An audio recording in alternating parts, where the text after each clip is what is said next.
Hey guys! So now all the juniors and seniors were working together on their rescue mission, which was quite dangerous. As the juniors move forward, they face many challenges at various points because it was their first time in a real field, and the seniors always supported them. Here, they discover that there is also a first floor in the building. As they go there to check, they find an old lady unconscious. They are relieved that after searching for so long, they finally save someone's life. Now, Song sees the child's slipper here, and he understands that the child must be nearby. She was trapped under a box, and he saves her life.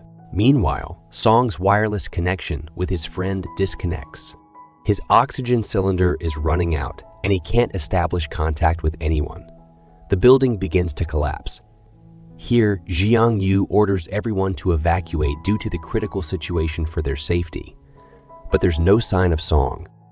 After some time, finally, our hero also emerges after saving the girl's life. The condition of the girl was very serious, so they immediately rush her to the hospital in emergency. Now that Song had done his part, the rest of the work was up to Exukin. Near the building, Jiang finds his drone, which had been completely damaged due to the high temperature. Here, he understands from Song's words that often his technology doesn't work well in the real field. After a while, Jiang learns that the old lady he had saved risking his life did not survive. Hearing this, he becomes very sad. But here, when Song sees his new boys, who had completed their first mission today, a smile comes to his face. Seeing their excellent work, he praises them and says that in this happiness, today I'm going to treat you all. Meanwhile, in the hospital, the child's condition was extremely critical, and many doctors were arguing about the type of treatment to be given. Dr. Yang doesn't agree with the treatment suggested by Exukin because it involved a significant risk. But Exukin had one thing in mind: to save her patient at all costs. Here, the senior doctor tells her that this matter is all over the news. Firefighters barely saved her life, and if she dies in our hospital, it will tarnish our hospital's reputation. But Exukin is not influenced by any media or public pressure. She says that it's up to the doctors, not reporters, to decide the treatment. Dr. Yang thinks she can make such bold decisions because she knows that no matter what happens, the Meng family will somehow save her. Here, today, Song took the firefighter boys to the same place where he and Exu had many memories. He treats them to fried chicken, which was Exu's favorite. One of the new firefighters is fond of a girl, and he says he needs a girlfriend soon. But his friends start teasing him, saying, "What do you have? Neither a handsome face, nor money, nor status. Who would like you?" Hearing this, Song feels the words piercing his heart, as something similar had happened to him as well. There, they show Dr. Exukin. She had stayed awake all night treating the girl, and the next morning, her chief surgeon arrives. He had been out of town, and now he sees how Exu made the decision. He questions her in anger, asking why she did this. When she explains herself, the chief doctor praised her for making the right decision, and they were hopeful that the girl would regain consciousness soon. When she sends the same message to Song, he becomes very happy. But then we see Jiang. He had been getting quite close to Song these days, spending time together. He had learned to understand Song, to know when he's in a bad mood and when he's happy. Today, he asks Song that he has seen his profile, that he used to be in the borderline force. So why did he leave that job and come here? But Song ignores him, not providing any answers. In the meantime, Song learns that the girl whose life was saved, her mother had actually left her and gone with a wealthy man. And hearing this, memories of his childhood start coming back to him. Once, he was secretly watching his mom, who was taking great care of her wealthy husband's son. The stepson was very rude to her, but she still looked after him.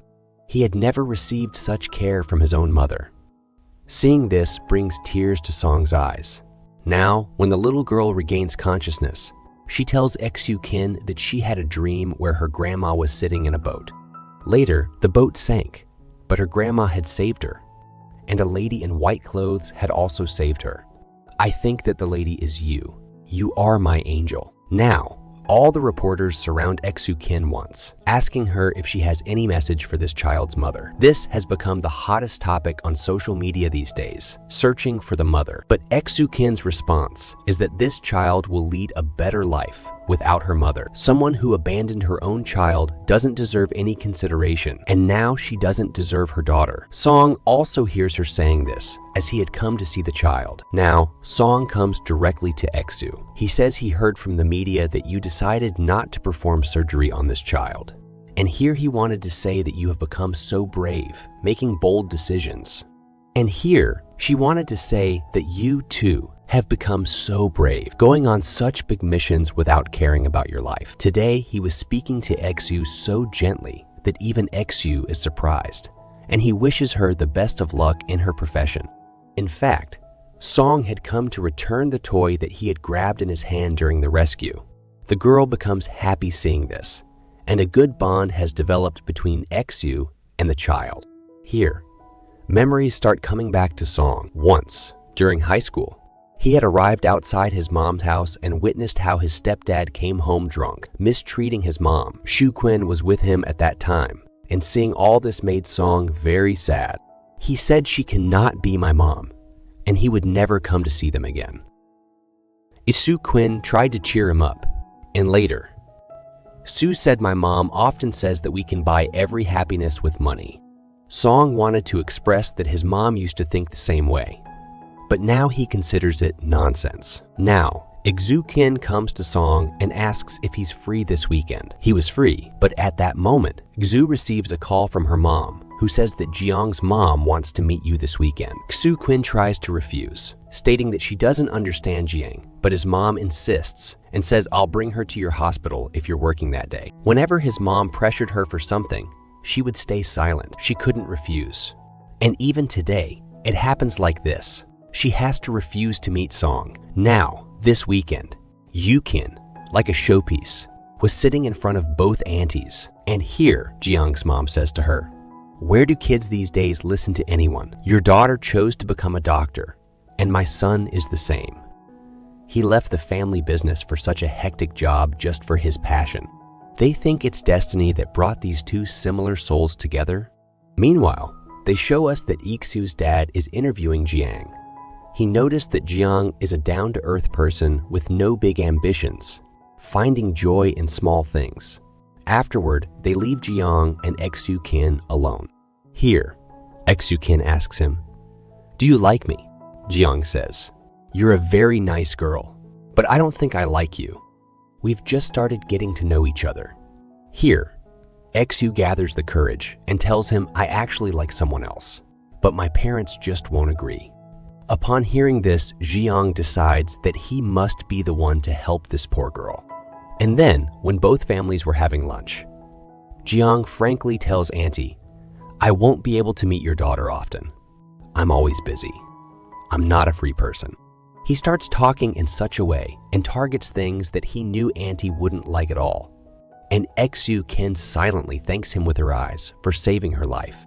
Now, when Jiang comes out, his mother scolds him, so he says ahead actually, Eksu Kin's mother doesn't like me. Rather, she's interested in Dad's business, which could benefit their business. And I didn't like this. It wasn't a blind date, but a career assessment. After that, they show Chen. He seemed very sad today. Actually, he kept messaging Eksu Kin repeatedly, but she wasn't replying at all. She was quite angry because she thought Chen shouldn't have objected to Mai and Song's relationship. Meanwhile, Eksu Kin had gone to Xiao's bar today. He asks her about her and Song. And when he finds out that Eksu Kin hasn't made any decision yet, he advises her to empower herself to make decisions. He suggests, I say, date Song. If it doesn't work out, you can come back and then follow your mom's decisions again. But Eksu Queen said that if we break up again this time, we won't be able to tolerate it. Meanwhile, Song was also sitting sadly outside his house today. He starts to remember Eksu more and more. He found her very sweet. He had even proposed to her, but Yi Shu hadn't responded yet. And with these memories, this part comes to an end.